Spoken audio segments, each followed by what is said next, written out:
시작하지. 자, 안녕하십니까 구독자 여러분들. 스토리바이 하루입니다.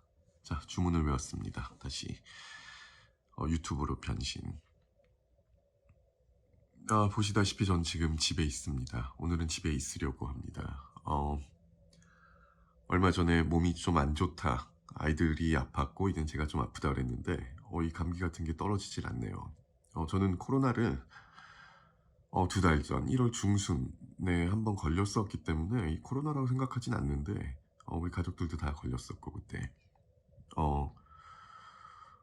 왜냐면은 코로나에 한번 걸리고, 근데 이 코로나가 완전 도깨비 같아서 누구도 제대로 된 정보를 가지고 있지 않는 것 같아서 누구 말이 맞는지는 잘 모르겠지만 의사한테 들은 얘기예요. 저의 내피설이 아니고. 근데 의사가 한 얘기가 코로나에 걸리고 회복한 후에 다시 재감염이 되는 시기가, 그러니까 항체가 사라지는 시기가 사람마다 케이스 바이 케이스인데 석 달부터 5년 정도 차이가 있다고 그러더라고요. 근데 석 달과 5년은 정말 큰 차이죠. 근데 이제 2달밖에 안 됐는데 또 코로나일까? 1월 중순에 걸렸으니까 그때 오미크론이 미국이 아니라 미시간에서 창고를 할 때였었는데, 그때 제가 느꼈던 게 이 오미크론이 물결처럼 퍼지고 있구나. 마치 옛날에 우리 어렸을 때 중학교 때나 고등학교 때 이 국어 시간에 시를 배울 때 보면 뭐 예쁜 꽃을 보면은 이 시상이 떠오른다는 얘기 하잖아요. 근데 그때 오미크론이 퍼지면서 떠올랐던 시상이 오미크론이 물결처럼 퍼지고 있구나. 정말 물결같이 퍼지고 있다는 느낌이 들었었고, 저는 제가 오미크론을 걸린 상황을 정확하게 기억을 해요. 사무실에서 걸렸는데 같이 일하는 동료가 몸이 안 좋다고 출근을 안 한다라는 전화를 해서 그래서 그런가 보다 했는데 오후에 나왔어요. 왜냐면 가족들이 코로나 검사를 했는데 다 음성이 나왔고 또 집에서 또 쉬니까 몸이 또 괜찮은 것 같아서 나왔다고 그러더라고요. 그래서 그래 그럼 다행이네 라고 했지만, 그래도 존나 껄찍하니까 지금 코로나 시절에 뭐 음성이라고 해도 몸이 안 좋은 사람은 멀찌감치 있어야 되잖아요. 근데 미국에서 는 그 말이 왜 안 나와? 6 feet 떨어져 있으라고 이렇게 권장을 하잖아요. 근데 그날 저는 그 친구랑 6feet이 아니라 한 12feet 정도는 계속 떨어져 있었는데, 그랬는데도 불구하고 같은 실내였는데 그냥 바로 걸려버리더라고요. 가지고 와서 우리 식구들한테도 다 퍼뜨리고. 그게 1월 중순이었습니다.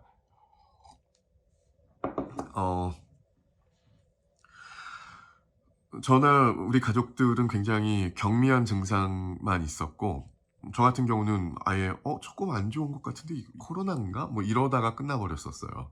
애들도 별로 아프지 않았고 와이프도 마찬가지고, 오히려 지금 이 증상이 더 오래가고 있고 더 어노잉하고 코가 막히고 막 이러니까.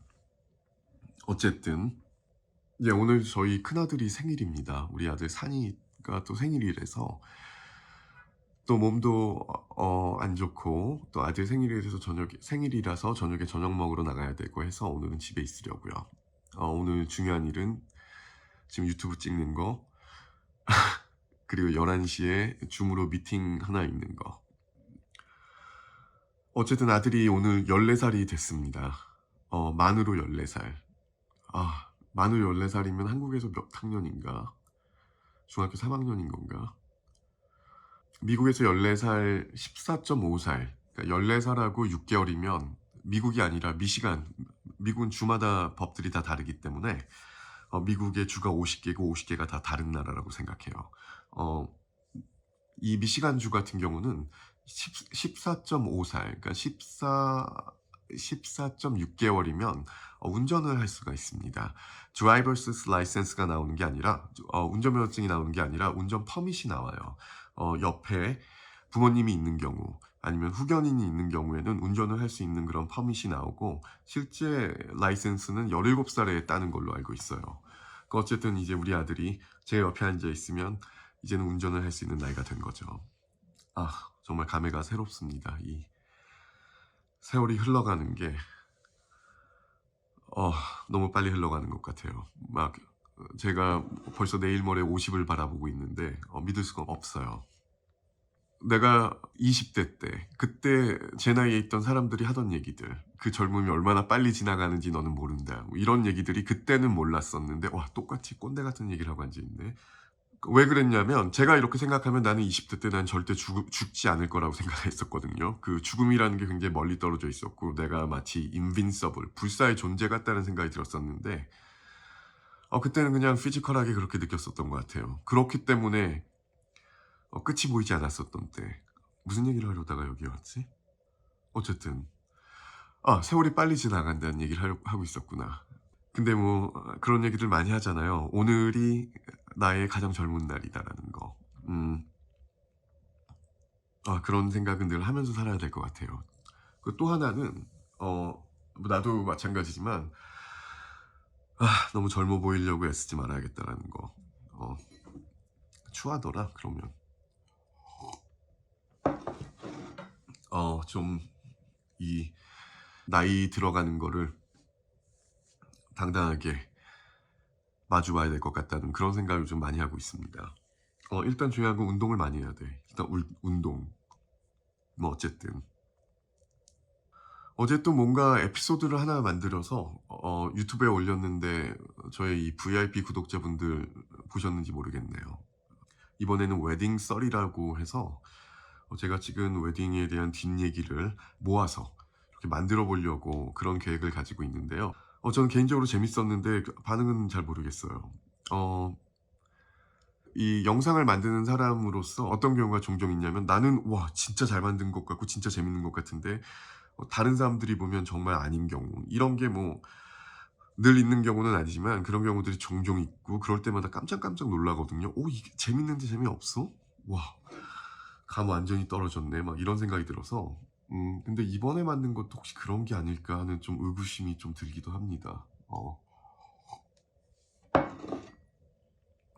그리고 이번에 만든 영상은 제가 카톡 그룹에 한번 뿌려도 봤어요. 제가 카톡 그룹이 3 개에 들어 있는데 하나가 고등학교 동기들 모임. 그건 아직 안 뿌렸어. 뭐 동기들한테 무슨 "야 나 유튜브 한다." 뭐 이렇게 얘기하는 것도 좀 남사스럽고 그래서 하여튼 어쨌든 제 카톡 그룹 하나가 고등학교 동기들 모임, 또 하나가 미시간 중고 장터, 또 하나가 그 교포들 수다방인데 이 미국 교포 자유 수다방은 제가 뭔가를 올려본 적이 한 번도 없어요. 그냥 그룹에 속해만 있지만 음 어제 처음으로 한번 제가 만든 웨딩 뒷얘기 이거를 한번 그 그룹에 올려봤어요. 왜냐하면 앞으로 제가 계획하고 있는 것 중에 하나가 이 미시간에 관한 얘기를 만들어서 올리고 싶거든요. 그래서 이분들한테 한번 나의 영상을 테스팅도 하고 그리고 소개도 할 겸 이렇게 한번 올려봤는데 반응이 전혀 없는 것 같더라고요. 아 어쨌든 근데 이렇게 뭐 카카오톡 그룹에 올리거나 아니면 페이스북에다가 이렇게 쉐어하는 게 "내 걸 봐 주세요."라고 막 이렇게 막 나를 세일즈하고 다니는 거기 때문에 솔직히 좀 부끄럽긴 하거든요. 막 "좋아요와 구독을 부탁해요." 뭐 이런 말 하는 거 약간 좀 남사스럽잖아요. 그렇지만 유튜브 채널을 만들었는데 부끄럽다고 사람들한테 홍보를 안 하거나 보여주지 않는다는 건 그건 또 바보짓이기 때문에 어쨌든 그래서 그 교포들 그룹에다가 뿌렸어요. 근데 좀 창피하더라고요. 그래서 어제 와이프한테 그런 얘기를 했거든요. "야 이렇게 나를 홍보하는 거나 뭐 이런 거를 잘 못할까?" 홍보하는 걸 잘 못하는 것도 한 가지지만 또 하나는 '나는 도대체 왜 이렇게 뭐 돈이 되는 것도 아니니 이런 나의 얘기를 만들 생각을 하고 그런 유튜브 채널을 왜 열었을까? 도대체 난 왜 이거를 하는 걸까?' 그런 얘기를 했더니 와이프가 저한테 그런 얘기를 하더라고요. 그건 네가 인간이라서 그런 거 아니냐."고. "사람들은 자신을 표현하는 여러 가지 행동들을 하면서 이렇게 삶을 채워가는 게 아니냐."고 그런 얘기를 하더라고요. 근데 또 그 얘기를 들으니까 음 우리들 안에는 뭔가 나 나를 표현하고 싶은 욕구가 있기 때문에, 그렇기 때문에 이렇게 부끄러움을 무릅쓰고 얼굴을 까고 카메라 앞에 앉아서 이렇게 바보짓들을 하고 있는 게 아닐까. 어 또 그런 생각이 드니까 또 용기가 나기도 하더라고요. 그래서 또 어제 막 다른 이 교포들, 저는 내 스스로를 교포라고 부르는데 참 오랜 세월이 걸린 것 같아요. 한 몇 년 안 된 것 같아요.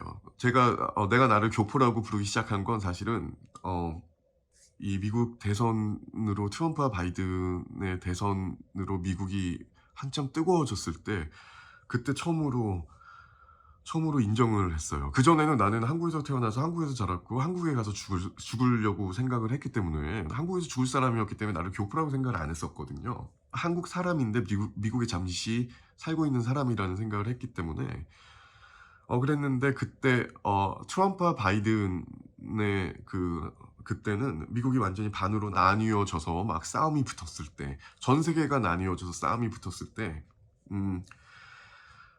이 트럼프 4년을 겪고 싶은 생각이 전혀 들지가 않았었어요. 이 트럼프가 바꿔놓은 미국 그 4년, 이게 나의 실제적인 내 삶에 영향을 끼친다라는 걸 알았을 때, 내가 이제는 미국에 사는 사람이고 미국에서 투표권을 얻어야 되겠고, 이제는 내가 미국 교포라는 걸 인정하고 살아야겠구나, 그런 생각을 했었죠. 무슨 얘기를 하려다가 이렇게 이 얘기를 했지? 어쨌든 그래서 어제 이제 미국 교포들 중에 유튜브를 하는 사람들이 많아요. 그래서 내가 벤치마킹 해야 될 사람들은 이 사람들이 아닐까. 그래서 그 사람들의 유튜브들 이렇게 봤죠. 막 굉장히 많아요. LA 쪽에도 많고, 막 젊은 사람들도 많고, 제 나이 또래 사람들도 많고, 이 미시간에도 몇 분 계세요. 굉장히 석세스풀한 사람들이에요, 다들. 구독자도 몇만 명씩 되고, 이런 분들이 하는 것들 중에 공통된 말이 막 헛나오네, 코가 막혀서. 이 공통된 주제들이 몇 가지가 있는데, 그 중에 하나가 미국인과 한국인이 다른 점, 아니면 뭐 내가 한국 가면은 제일 먹고 싶은 것들, 또 뭐가 있더라. 내가 미국에 왔을 때 제일 놀랬던 것, 뭐 이런 주제들에 관해서 얘기들을 많이 하더라고요. 근데 그런 얘기들을 하면 또 한국에 있는 구독자들이 좋아하고, 그리고 실제로 저도 또 재밌게 보더라고요. 왜냐면 나도 미국에 와서 사는 교포니까, 씨발, 교포라고 할 때마다 막, 나도 교포구나. 교포니까 이게 막 릴레이트 할 수 있는 그런 것도 있고. 어쨌든 그렇게 미국 교포 유튜버들을 보면서 이 벤치마킹을 하고선 해보니까 저도 그런 쪽으로는 할 얘기가 많은 것 같더라고요. 특히 뭐 내가 미국에 처음 왔을 때 받았던 인상. 근데 제가 맨날 주위 사람들한테, 나 미국에 처음 왔을 때 이 두 개가 너무나 달랐어, 뭐 이렇게 하는 게 사실 있기는 합니다. 첫 번째가 뭐였냐면 로드킬. 처음에 디트로이트 공항에 도착해서 제가 진학하기로 예정됐던 학교가 한 4시간 정도 미시간의 북쪽으로 올라가는데, 그 하이웨이를 타고 가는데 동물이 너무 많이 죽어 있는 거예요. 근데 한국에서는 거의 못 봤던 것 같거든요. 무슨 고속도로 옆에 널브러져 있는 동물들, 그것도 한국에서 보기 힘든 동물들, 막 사슴, 아니면 뭐 스컹크, 파슴, 뭐 오소리 같은 것들. 근데 그게 뭐 한 마리를 보는 게 아니라 막 너무 많이 보여서 그게 정말 인상이 깊었었고, 두 번째는 이 누군가 눈이 마주쳤을 때 인사를 하는 거, 그게 또 굉장히 인상 깊었었어요. 특히 남자들하고 눈이 마주쳤을 때 인사를 하는 거. 한국에서는 물론 내가 처음에 미국에 왔던 94년 그때의 한국과 지금 2022년의 한국은 또 다를 수 있지만, 한국에서 남자랑 남자가 지나가다 눈이 마주치는 건 그거는 상황이 심각해질 수 있는 상황이었었거든요. 예전에는 뭐 눈을 거기서 돌리지 않았을 때 서로 계속 쳐다보는 건 일종의 결투 신청이나 마찬가지였단 말이에요. 늘 시비가 붙는 상황. 그런 일들이 또 비일비재한 폭력이 지배하는 사회, 지금도 그렇다고 생각해요, 저는. 왜냐면 어렸을 때부터 이 물리적인 힘에 따라서 서열이 나뉘고, 반장, 학교장, 이게 초등학교 때부터 있잖아요, 한국은. 또 중학교도 그런 게 있고 고등학교도 있고. 정말 아주 어렸을 때부터 이 물리적인 폭력에 이 굴종하는 거에 대해서도 사람들이 많이 프로그램돼 있잖아요, 이 남자들은. 근데 미국은 그런 게 없으니까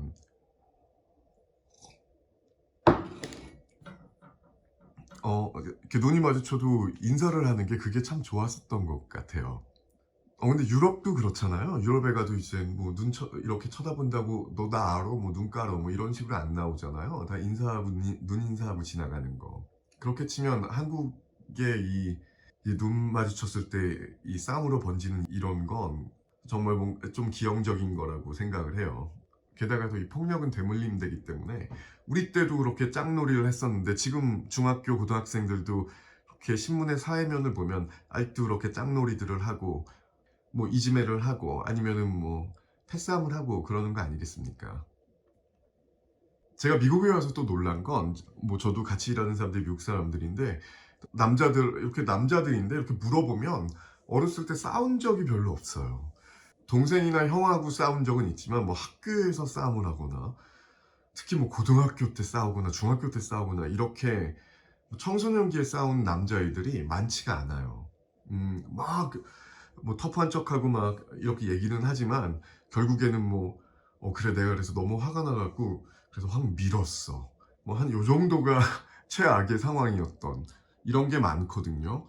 왜냐면 학교가 폭력적이지 않고 또 폭력을 쓰는 아이들은 굉장히 심각한 상황으로 받아들여지고 학교가 교정을 하니까 정학도 먹고 부모들도 들락날락하게 되고 뭐 최악의 경우는 학교를 옮겨야 되고 이런 게 굉장히 스트릭트한 룰이 존재하거든요. 미국의 공립학교들은 이 폭력적인 학생들에 대해서 바로 교정이 들어갑니다. 하지만 미국 사회가 한국 사회에 비해 훨씬 덜 폭력적인 진짜 이유는 미국 아이들은 집에서 맞고 크질 않아요. 제 주위에 있는 미국 사람들 중에 제가 "너 엄마한테 맞은 적 있니? 아빠한테 맞은 적 있니?" 이렇게 물어봤을 때 예스라고 하는 아이들이 거의 없어요. 물론 있기는 하죠. 하지만 그 폭력의 강도도 우리 어릴 때 아버지한테 얻어 터지는 거 뭐 우리 주위에서 친구들 아버지 어머니한테 뭐 싸대기 맞고 이런 거랑은 비교도 안 될 만큼 그 강도도 약합니다. 그렇기 때문에 아이들이 폭력적인 환경에 익숙하지 않습니다. 그런 환경에서 자라질 않으니까. 엄마 아빠도 때리질 않는데. 어 또 하나는 제가 우리 와이프를 처음 만났을 때 뭐 한국 사람들은 이 얘기를 들으면 '와 그거 참 와이프 되게 싸가지 없네.' 이렇게 얘기할 수도 있지만 '와 우리가 정말 생각하는 게 다르구나.' 했던 게 뭐가 있었냐면 와이프가 자기 엄마랑 무슨 문제가 있었던 얘기를 막 하면서 고등학교 때 엄마랑 이렇게 논쟁이 붙었다가 엄마가 자기를 확 밀어서 책상이 흔들리네. 자기도 자기도 엄마를 확 밀은 적이 있었다. 뭐 이런 얘기를 하더라고요. 그래서 제가 "만약에 그러다가 엄마가 화나서 너 때렸으면 어떻게 했을 거야?" 그랬더니 그때 제 여자친구 지금 제 와이프 그때 여자친구가 저한테 뭐라고 대답했냐면 자기도 때렸을 거라 그러더라고요. 그 대답이 참 신기하다라는 생각을 했었거든요. 엄마를 때릴 생각을 하다니. 근데 그게 많은 미국 사람들이 그런 식으로 생각을 해요. 그게 폭력적인 생각이 아니라 자기를 보호한다라는 생각이에요. 누군가가 나를 폭력적으로 억압하려고 하면 나 역시 거기에다 항거를 해야 되고 그게 부모가 됐든 선생이 됐든 누가 됐든 상관없이 나는 나를 보호해야 된다. 우리가 어렸을 때 미국에 대한 얘기를 들을 때 우리가 미국에 대해서 어떤 정신적인 승리를 얻고 싶을 때 이렇게 예로 드는 또 말이 또 헛나오네. 예로 드는 것 중에 하나가 뭐가 있었냐면 미국의 아이들은 하도 쌍놈의 새끼들이라서 아빠가 때리거나 엄마가 때리면은 이 경찰에 전화를 한다. 이런 얘기를 하잖아요. 그런 얘기 우리들이 들으면서 '와 그쪽은 참 애들이 싸가지가 없고 참 진짜 이 컬처가 정말 상놈의 컬처네.' 이런 생각들을 많이 했는데 이제 제가 느끼는 건 뭐냐면 특히나 이 자식을 가져서는 이런 말은 내가 함부로 할 얘기는 아니지만 부모가 될 준비가 되지 않은 사람들이 부모가 되고 그래서 아이들이 그것 때문에 고통을 받는 경우를 자주 보잖아요. 특히 뭐 아이를 때리는 경우. 한국은 뭐 비일비재하고 미국도 그런 일들이 발생하고 뭐 정인이 사건 같은 거 생각을 해 보세요. 그 어린아이를 그냥 토처해서 죽여버리는 건데 살해해 버린 거 아니에요. 근데 걔가 살았으면 6 살, 7살 돼서도 계속 그렇게 얻어 터지면서 살았을 거란 말이에요. 하지만 미국은 이 사회가 그런 거에 대한 안전장치가 뭐냐면 엄마, 아버지라고 할지라도 너를 물리적인 폭력으로 제압하려고 할 때는 전화해라. 이게 그런 사회가 그런 안전 장치를 해 놓은 겁니다. 차일드 뭐 프로텍트 서비스 이런 것들 전화를 학교에서 가르쳐 주는 이유. 다 이유가 있는 겁니다. 준비되지 않은 부모들이 아이들을 톨처했을 때 그때 아이들이 부모보다 훨씬 더 힘이 약한 아이들이 자기를 유일하게 보호할 수 있는 방법이 그런 것들이거든요. 무슨 일을 하려다가 얘기가 나왔더라? 갑자기 흥분했네. 어쨌든 제가 미국에 왔을 때 처음에 느꼈었던 두 가지 다른 점이 그거였습니다. 길에 이렇게 동물들이 많이 죽어 있는 거. 그 두 번째는 미국의 사회가 한국 사회에 비해서 특히 남자들의 관계가 훨씬 더 덜 폭력적이었다라는 거. 어, 그게 제가 생각하는 두 가지 가장 큰 다른 점이었었습니다. 뭐 어쨌든 썰을 풀다 보니까 이렇게 또 얘기가 길어졌습니다.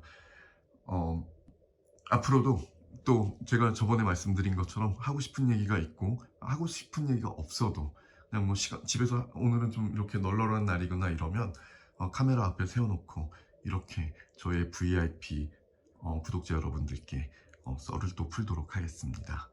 자, 오늘은 여기까지 하는 걸로 하고요. 마지막으로 구독자 여러분들께 저의 주문을 외워드리도록 하지요. 스토리바이 하루였습니다.